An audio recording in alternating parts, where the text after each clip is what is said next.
Hello friend, welcome to exam made easy. जैसे कि हम लोगों ने आपसे प्रॉमिस किया था, जो every day 5 golden grammar rules with in 5 minutes हम लोग लॉन्च करेंगे। आज ये शुभ दिन आ गया है, शुभ घड़ी आ गया है और ये लेक्चर नंबर फर्स्ट है।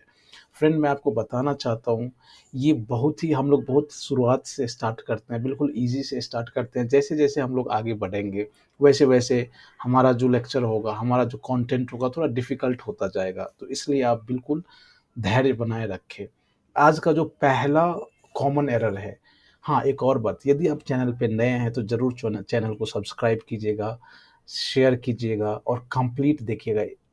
और यदि आप हिंदू एनालिसिस देखना चाहते हैं, every day morning between 7 to 8 o'clock जो इस चैनल पे लॉन्च होता है, आप ज़रूर वहाँ से जाकर चेकआउट कीजिए। इंग्लिश सीखने का इससे बेहतर और कुछ हो ही नहीं सकता। Editorial is the best, right.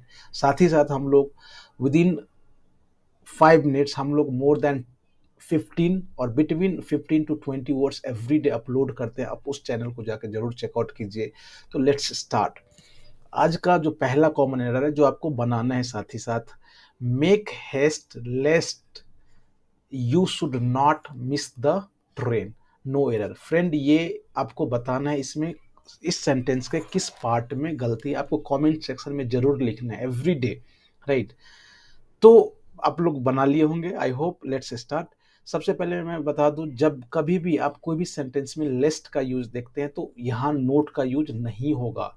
जहाँ लेस्ट होता है उसका इसका इसका मतलब है जो उस सेंटेंस में नॉट नहीं होगा। नोट डाउन कीजिए फ्रेंड इसको, राइट। क्योंकि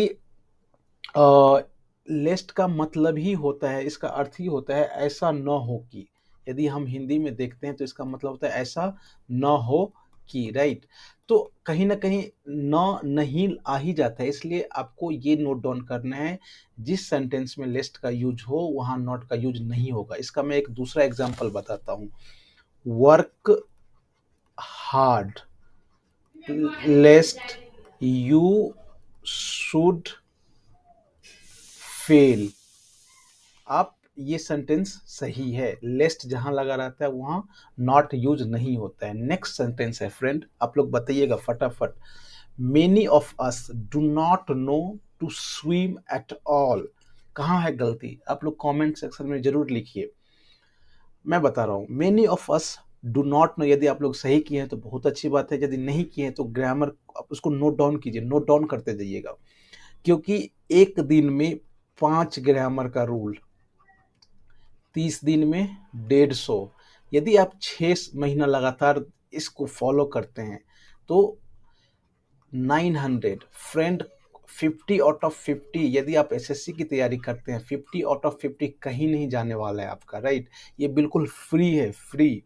many of us do not know to swim at all. Friend, यहाँ हाउ होगा, हाउ टू स्विम, राइट। इस पार्ट में गलती है, क्योंकि आप लोग जानते होंगे जैसे कि I do not know how to swim. मैं नहीं जानता हूं कि तैरा कैसे जाता है। या Ram does not know how to cook. ये हाउ टू होगा फ्रेंड। जहां भी कुछ करने या सामर्थ्य दिखा रहा हो तो वहां हाउ टू का यूज आप कर देंगे। इस सेंटेंस के स्ट्रक्चर को आप ध्यान रखिए, राइट। नाउ आज का जो तीसरा जो कॉमन एरर है, ये बहुत ही इंपॉर्टेंट है फ्रेंड, कई सारे एग्जाम में आ चुका है इस पर बेस्ड। फ्रेंड, नोट डाउन कीजिएगा, आप लोग आंसर जरूर कमेंट सेक्शन में लिखिएगा। At last he was married with a poor girl. क्या होगा फ्रेंड इसका, चलिए हम लोग डिस्कस करते हैं। सबसे पहले विद नहीं होगा, he was married to. At last अंत में he was married to a poor girl. क्या होगा फ्रेंड, टू होगा।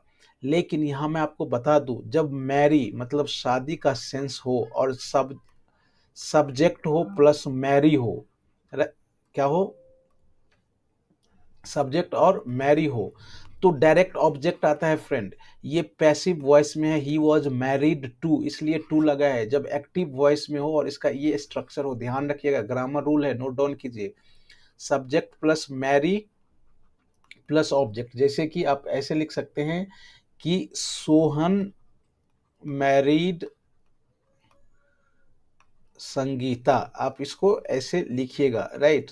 सोहन ने संगीता से शादी किया, या फिर संगीता वॉज मैरिड टू, यहां जब पैसिव वॉइस में आ जाए तब आप उसको टू यूज कीजिएगा, सोहन। ये ग्रामर का रूल है, उसको नोट डाउन कीजिए।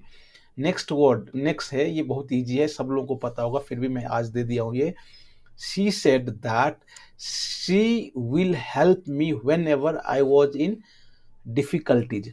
तो फ्रेंड, आपको ये पता होगा, यदि कोई भी सेंटेंस में वो जो जब वो इनडायरेक्ट नरेशन में हो और रिपोर्टिंग क्लॉज पास्ट टेंस में हो, ये पास्ट टेंस में, तो जाहिर सी बात है रिपोर्टिंग वर्ब भी पास्ट टेंस में होगा, तो यहाँ वुड हो जाएगा फ्रेंड। मैं इस रूल को डिटेल से बताऊंगा जब मैं डायरेक्ट और इनडायरेक्ट स्पीच पढ़ाऊंगा, तब तक के लिए आप यूं जान लीजिए, यहाँ कुछ भी हो तो आगे जो रिपोर्टिंग वर्ब होगा वो पास्ट में होगा। हाँ, कुछ एक्सेप्शन जरूर है, उसको हम लोग बाद में चर्चा करते हैं, बट नॉर्मल सेंटेंस में यहाँ पास्ट में होगा, ये आप तब तक ध्यान रख लीजिए। नेक्स्ट, और आज का जो सबसे अंतिम जो कॉमन एरर है, आप लोग, मैं आपसे आई एक्सपेक्ट कि आप नोट डाउन करते हैं रूल को, right. Being a fine day we went out for picnic at Okhla in Delhi, आप कह दीजिए क्या होगा यहाँ कॉमन एरर, किस पार्ट में गलती है, ए में है या बी में है या सी में है या डी में है या ई में है। फ्रेंड, यहाँ मैं आपको बताऊं, यदि आप सॉल्व कर लिए हैं तो ठीक है, अदरवाइज यहाँ होगा इट, आप यहाँ क्या होगा, it being a fine day, क्या होगा, it being a fine day, right.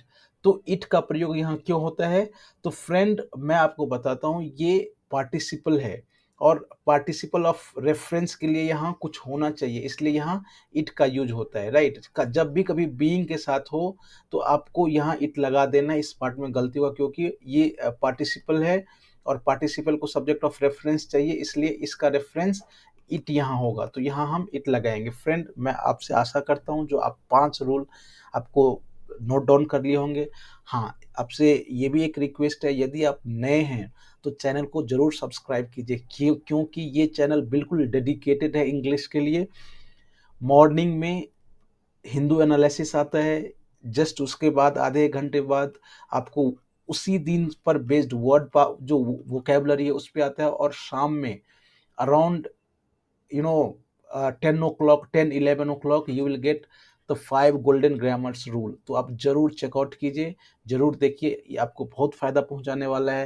And at last I humbly request, यदि आप नए हैं तो चैनल को जरूर सब्सक्राइब कीजिए, जो जिससे कि अब नोटिफिकेशन है वो आपको सबसे पहले आ जाएगा, आप जरूर देखिएगा। और तीसरी बात, आप उसको नोट डाउन करते जाइएगा, ग्रामर रूल को एवरी डे आएगा। Thank you very much, tomorrow will meet soon, bye bye.